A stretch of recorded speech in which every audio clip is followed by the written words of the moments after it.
na mabondeli bango bakiti bazwi ba rapport nyonso biso bien ngai na epesi ngai esengo na ndenge tondimaka likambo ya tata Simon Kimbangu ye motindami ya mkolo Yesu balinga te ezali bongo ye mpe ntango aye na mabele oyo mutu ya liboso alukaki l'État chef coutumier ake na nzundu eza mosika te na groupement nzundu alobi amoni mokonzi alobi nzambe apesinga mosala na mabele na yo nasala bien nasala te ye abeti tolo alobi sala ye mpe alobi na kosala kasi moto ya liboso bakokanga ezali yo leta moto ya liboso akangaka chef coutumier mokonzi ya mabele alo na likambo wana nde bosali programme bokoti awa na nkamba eza malamu au départ soki bato balobaki salaka mokili ndenge eza kotambola na solo na lokuta oyo bayeba moto wana aza koyakola likambo nini eza koyeba na nkamba lokola toyoki litina likambo esi bato bakoloba lisusu bakoloba lisusu te po mobulu ekomi partout biso mpe tokolinga te likambo ekoyela biso awa biso mpe tokolinga te likambo ekoyela bino yango wana motuna wana batunaki po biso tolingi te mbeba ezala bisika nyonso sala kosambela mbeba ezala te na yango ndenge balobi bakonzi ya mabele toyebi mabele nyonso nzambe moto asala yango toyebi biso donc bino nde baresponsable ya mabele nyonso alors ntango bino boye eloko ngai ya liboso nazosenga bopesanga mabele mingi bisika bino bovandi Kimbangu aza mabele ya mingi oyoki mwata soki opesi biso mabele tokosepela mingi totia baekole badispensaire totia baparoise wana nde tokosepela mingi soki opesi likambo epai ya nzambe nzambe opesa yo nini mafamboli na obeya te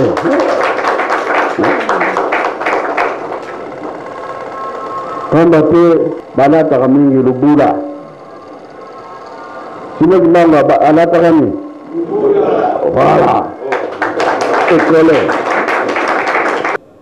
nzambe akosasa motu nyonso olelo yo bandimi batambolaka comme motu nyonso atambolaka mopaya bayambaka ye mpe bayambaka ye te soki tozwi te soki totongi te soki tozangeli koyamba mopaya ndenge nini elakisi ke oyo nyonso esengami nzambe ayoki tozanga bozwi tosalisa lingomba tosalisa motu nyonso pamba te nzambe nde eloko ya liboso bolingo yango bateya biso na batata bolingo mibeko misala soki misala ezali te moya koyamba ekozala te biloko mingi toza nango na se mabele ya solo nga ntango nakomaki na fungurume bamontagne nyonso bamalakiti na bamalakiti ezali kaka bi esila ezali eza teke na se mabele te likolo kaka ndenge tomonaka mabanga biezelo ndenge mpe namonaki na fungurume natamboli na bamboka ya bachoko nayebaki na ambo ya bamboka mingi oyo ezali keti sikoyo mwaye nabosana eza te takatisaki lwalaba kamunyo suna yebi yango richesse eza na bino kuna na yebi yango wana eza ya biso ekosila te ezana kobotaka ekosila te ata bayibi yango ndenge nini ekosila te lokola yilu selemi aza na biso simo kimbango tondimaki ye eske bilo ezana ekosila sila te ta bayibi ndenge nini eloko moko ekosila awa ezali te soki osali kantine na kantine wana biloko esili yo moto okabolaka biloko ekendaka partout soki osilisi yango bato bakosali bakoganga eza bino lokola mabele nyonso na batia richesse eza lokola kantine motu nyonso aya kozwa na ye me moye mpe esila abo ekosila te oyoki kozwa ekozala facile soki toyokani toyokana na biso moma oyo tozali nkolo yesu alobelaka yango ye moko tata simo kimbango alobelaka yango batata oyo tozalaki na bango bango misato balobelaka yango epa tozokende pasi ekozala mokili ekoningana boye na boye boye na boye lelo soki nzambe alobi likambo esalami te tokoloba nini nzambe akosaki ata ndambo kozala nango kozwa yango kaka yango oyo tokomi kosambela mingi po ete mipepe oyo nyonso eleka to récupérer situation ndenge ezalaki liboso tamwa tosengi ntango ayaki awa vraiment tosalaki nyonso me ntango toyokaki atiki biso esalaki mpasi me nzambe azali pauvre te tosisa mpe na biso esika wana tosimba ye makasi mitwene oyo bosali tosimba na makasi topanzana te bikambo ya kotonga nkamba chambre na nga mpe ezala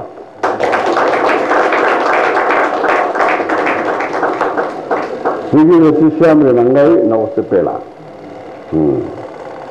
po ntango toyambaka mpaya nyonso na kozwa ya monene azala nani azala mokonzi ya ndenge nini nakolalisa ye kuna boye te wana nde bolingo bon likambo boke kosimba ya ndeko na biso Kayombo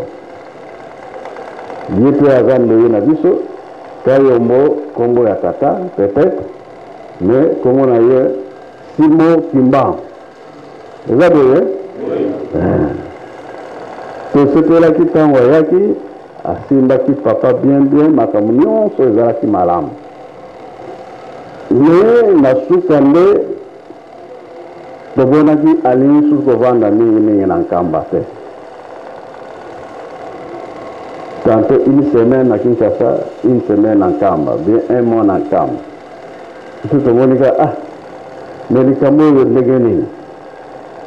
me suka nango abandi koyokana na baleki na biso na Kinshasa soki ake kuna bakomi kosala bareunion komela biso makambo mosusu ezali te me tata aza na wana me ndenge nini aza koyela biso makambo oyo kamwaki pe papa Mfuma Mbanga toyebi ke programme ezalaki ya kofongola ndako ya centenaire na Katanga na Lubumbashi ezalaki boye alors papa alobaki ngai na kokende te me na kotinda mwana kokende kuna mwana nde ngai alors ndenge Kayombo alobi yo papa ntango okendaki na Angola okendaki na yo na Luanda tozalaki kosimba yo boyo kaka wana Katanga biso mpe tokosimba yo kaka aza kokomprendre makambo papa azalaki koloba te papa aloba boye ye alobi boye papa aloba boye ye alobi boye fin de fin papa alobi ye olingi papa simo ava ondima ye asalela yo miracle wana likambo te Kayombo akiti nsima papa ya koloba ke yo Kayombo namoni kolonga na kokufa yo kozala te oya likambo te parce que abandaki deja kotengama ye moko kaka sikoyo akomi komona biso bato mabe oyo ye asalaki na papa ayebi yango te ye papa atindi nga na kana na katanga toke tofongoli ndako ya nzambe katanga tozongi papa atuni bozongi bopesanga sango oyo eleki kitoko akata ntango nyonso ezalaki bien alors mokolo mpe papa akufaka ye azalaki na ye te parce que amipesaki mingi na bandeko na Kinshasa bazosala programme na bango lelo tokolobela yango te mais un jour okoya koyeba parce que toremarke ntango papa atindi nga na Kinshasa alobi tikala kozwa leki na yo moko kombo na ye Charles Diangela Kisolokele okende na ye ntango nayebisi na leki alobi nga na kokende na nga te naza na voyage na nga na kosala eske atosi tata obi atosi tata te lelo ntango makambo ye kokweya tokomi boye na bandeko makambo ezali mingi makambo eza nango mingi mais mabe kaka na bato oyo bazo kopuye mabe to soki bozo kopuye esika mabe ezali boza kopartage mabe bongo bongo te okozala avoka ya nzambe ebe ya moto okolobela na nzambe ebe moto nzambe parce que sikoyo makambo nzambe alobi boye biso tosali le contraire parce que moto alobi boye wana na nzambe bokoyokana koyokana te to soki tovandeli makambo kurende bokoyelela fote ezali wapi lokola biso tolobaka na biso te tokoloba tovandela ngomba aza na mibeko na ye comme leta mpe aza na mibeko batioko mpe baza na mibeko boye te soki okisi mobeko motioko osalani okwesi mobeko ya motioko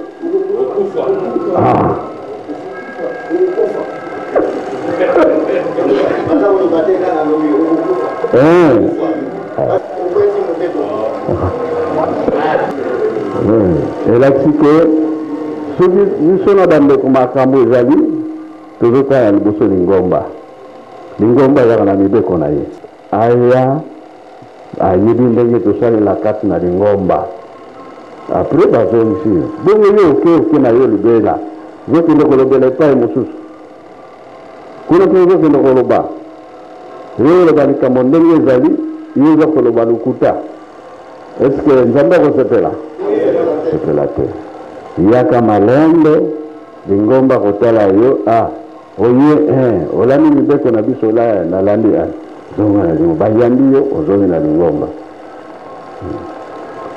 parce que soki totie lolende orgueil okozwa eloko te obi soki awa na mokili osilisi te kuna na nzambe nde akotika ye akotika ye te silisa nano ntango oza na mokili oketa ya nzambe nde abongisi biso ndenge toyebeli bato bazotalaka me bato bazokoyokana te me likambo ezali wana te kobima na ye parce que deja na papa bazalaki koyokana malamu te papa mpe ayebisi te mokolo ngai na kokufa ye okozala te mpe azalaka na ye te sikoyo biso tolobaka na lingomba ya tioko soki motioko moko asali likambo biso tolobaka ya ntimba ya nzuzu ya wana etali bino te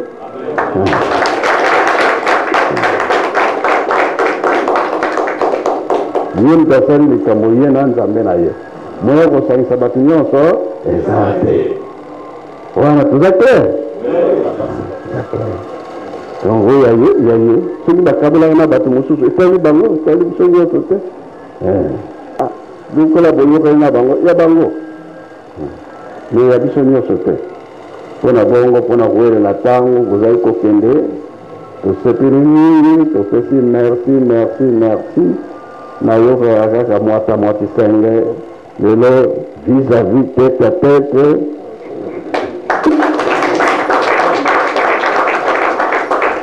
maloba na ye toyoki yango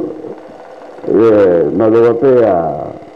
Choko nyonso toyoki yango pe alors tika na biso kaka koyokana opesi nga mabele tovanda bien na bandimi makambo nyonso etambola ndenge Nzambe alingaka misala antuka wana nde komatisaka mingi bolingo biso tanga ngomba tolobaka bolingo ekokumisa yo soki oza na bolingo ekokumisa yo soki mipesi na mibeko nde ekotambulisa yo mpo obeba te misala nde ekokotisa yo na esika Nzambe azali ntango ozosala misala wana nde ozwi bato ozosunga bango mapamboli na yo libela yango wana boye te namoni te toyokani bien Tata Simon Kimbangu awa ntango abandaki misala na ye 5 mois kaka 2 mois na nkambo 3 mois na mbanza nsana kote biso tobengaka bandibu mosika mingi te me 30 nyonso ya mosala na ye wapi Katanga na Katanga na mabela banani kamugolobi ya soro me kosimbana awa waye nga na kanaki yango bokende kosimba ye na ndako wana bolingi te ilogolobi choko kola laula kimba kwa zambu tuna beloni bokende okutana kuna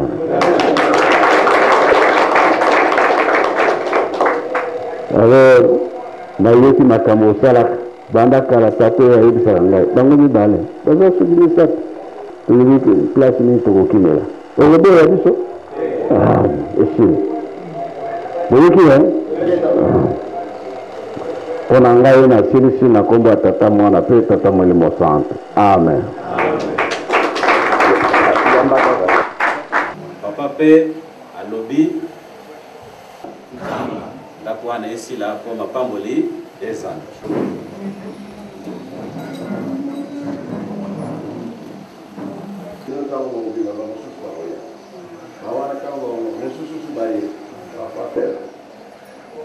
na kombo ya Tata Mwana mpe Tata Molimo Santo tata biso tozali bana na yo lelo yo toye na yemiseli okotisi biso na mobu ya sika 2014 bitumba kufa maladi nzala 2014 ezala biso na pamboli ngando makasi na ye na mai nzoi aswaka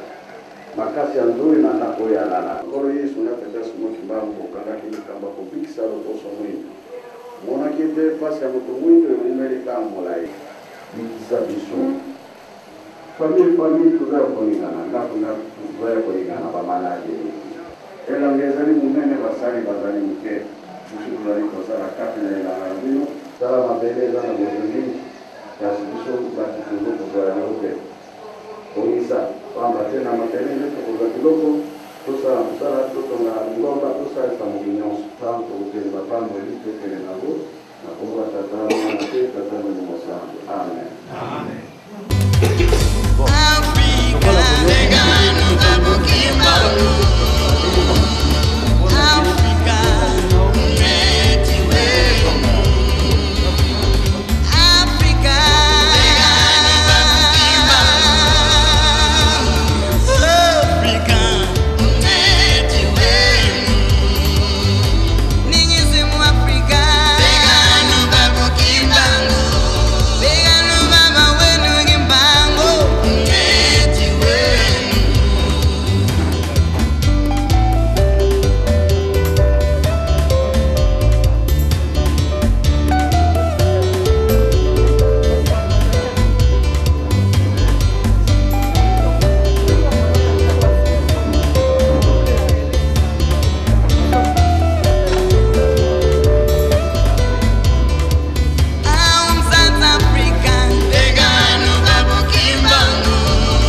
Moina Mochisenge Musania azangaki maloba te oliboso ya mikolokolo miaratelki toyokaye. Ma visite ici à Kamba, Jérusalem, entre dans le cadre de connaissances générales parce que je devrais venir ici pour visiter Kamba. C'est ma première fois à connaître les chefs spirituels pour qu'ils puissent aussi me connaître parce que il représente une église des Noirs où tout Noir doit se reconnaître et appartenir à l'église kimbanguiste. Et je ne peux pas me soustraire de ça en tant que roi de Tchoko, je devrais venir. Et ma deuxième préoccupation qui a fait cette visite aussi, c'était pour visiter la maison de Mbunga Tchokwe qui nous avait déjà été confiée. Alors je devrais me rendre compte de l'état de cette maison pour évaluer et voir dans quelle mesure où la communauté doit vraiment faire et fournir des efforts pour construire cette maison. C'est vraiment le mobile de cette visite. J'ai trouvé la cité de Kamba vraiment extraordinaire. Nous devons être fiers,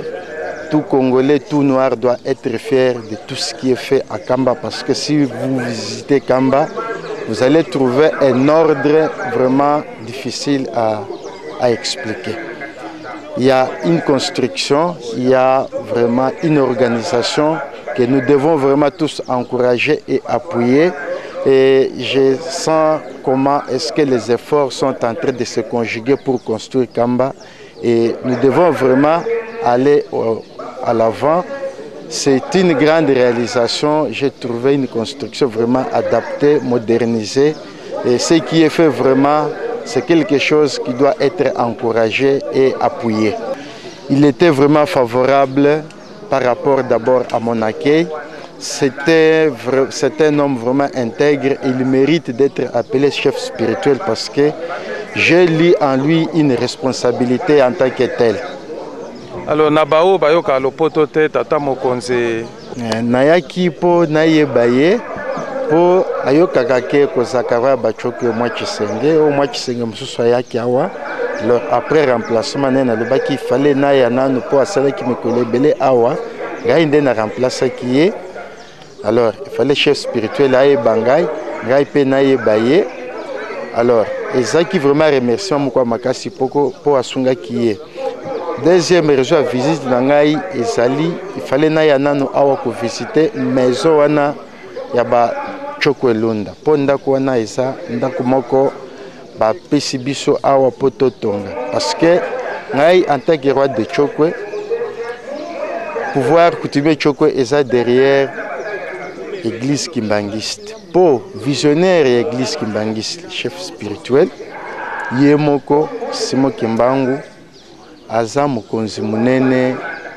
Aza libérateur ya Mutumoindo. Moi, je ne vois pas pourquoi Bachoko et Bakoki comme soustraient dans l'activité ya Bakimbanguiste. Simo Kimbangu, Nazana témoignage nae, afanda na Sandoa, place na moi qui se place Nazalaka. C'est pourquoi dans l'adresse nanga na chef spirituel na lobi si tuana ya sanganda o bakibangiste mususu baebi bawana baebaka te ngai na ye kopesa témoignage awa ya site ya sanganda place ye moko Simo Kimbangu afandaka ko place wana koza pui moko place ya bande komela mai ye moko nda asala pui wana ezalaka ti lelo siko na lobi na entre parties, monsieur soit message dans la lobby, nous proposons à un chef spirituel que place wana est comme un site touristique. Et comme un site touristique parce que les hommes ont ba trace pe bipai ou Simo Kimbangu atambola parce que atambola mingi asala makambo ebele siko eza témoignage moko monene il faut comme na nous retenir un site touristique. Kasi na munoko amboka na bachoko nyoso ndoyo ka te bazali na 12 pays nation mobimba na bachoko nyoso kuli mbunga yesu ize ili hano Congo, Angola, Afrique du Sud, Zimbabwe, Namibia, Botswana, kushimbulino neza kuno kukamba mlongo kusolola uchokwe kuno kukamba nguchizo nika kulu ili ndonda abutikile ye Simo Kimbangu na wana mulimo ubema mulimo unene uze na mona kukuno kutunga chubema chinasoloka kwamba ngo mulimo uze abutukile kulinga ni waaze so na musula kunyima kalinga yume imuka inene keshika mutumula mweswe kana tambe kubwa nchiseke ni kwamba ngo chimbangu kali mutumu nene kali mutumu kwa umwene mwene kalinga mulimo ubema kumana chubo eswaza ali kumasesa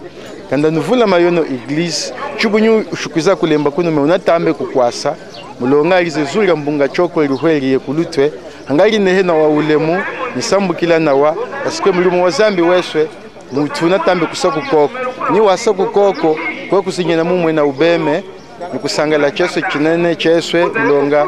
kuli futo linene ilize mulibwa shumulize ilize zuo mulihwa kumana ilihwe eta mutu aseko koko hanga tutungeka nawa yuma ibeme chizi chinatela yeli chinatela nga kungwa ha tuli hano kamba ili ndonda yetu etweswe tunatela kuwahelila nikuyiluleka na wanga chiza chene ilili hanga ihyana meme chiza ili msona. Oui, la mutuelle Chokwe a été créée le 30 juin 2013. C'est après une longue réflexion, comme je l'ai dit, une analyse très critique et approfondie sur la situation du Chokwe, de nos associations que nous avions, ce que nous sommes dans la vie courante. Et nous sommes arrivés à dire qu'on doit quitter les sentiers battus pour créer quelque chose de neuf, qui nous rassemble tous, qui après analyse a fait un certain nombre de recommandations et fixer des objectifs à atteindre, arrêter les stratégies pour le faire. Donc c'est quelque chose de mûrement réfléchi et la base de cette réflexion, moi j'ai publié 3 ouvrages. Le premier ouvrage, je l'avais intitulé à l'époque en 1996, le Choko a-t-il une place au Zaïre? Donc là-bas, on se posait un certain nombre d'interrogations. Nous sommes plus ou moins 3 millions sur cette terre de hommes. Nous sommes en Angola, ici au Congo, nous sommes dans 3 provinces, nous sommes en Zambie, au Mozambique, en Namibie, au Botswana. Maintenant, avec les sites internet que nous avons créés, ça vous pouvez le dire à ceux qui nous suivent, peuvent noter www.mutambi.org. C'est un site que nous avons créé avec notre fille aînée qui met les Chokwe sur l'autoroute de l'information. Et donc, après ce livre-là, j'ai publié un deuxième, c'est lors du 10e anniversaire du décès de mon frère. C'est pour que les gens connaissent le clan Usenge. Aujourd'hui, je suis ravi parce que ce que je connaissais du Katanga, je le connais de tous les Chokwe à travers le monde. Tous sont unanimes que la souche du pouvoir coutumier, c'est le Usenge. Donc c'est une grande joie. Après, j'ai publié un troisième ouvrage, c'est qui sont les Chokwe. Ça c'est vraiment un opuscule très intéressant. Tout est dit sur le Chokwe. Nos origines, notre structure, nos autres organisations, notre culture, écriture. Nous sommes parmi les rares à avoir une écriture. On l'appelait Sona. Donc, comme écriture sur les sables. Nous avons tout ce que vous pouvez apprendre sur les Chokwe sont dedans,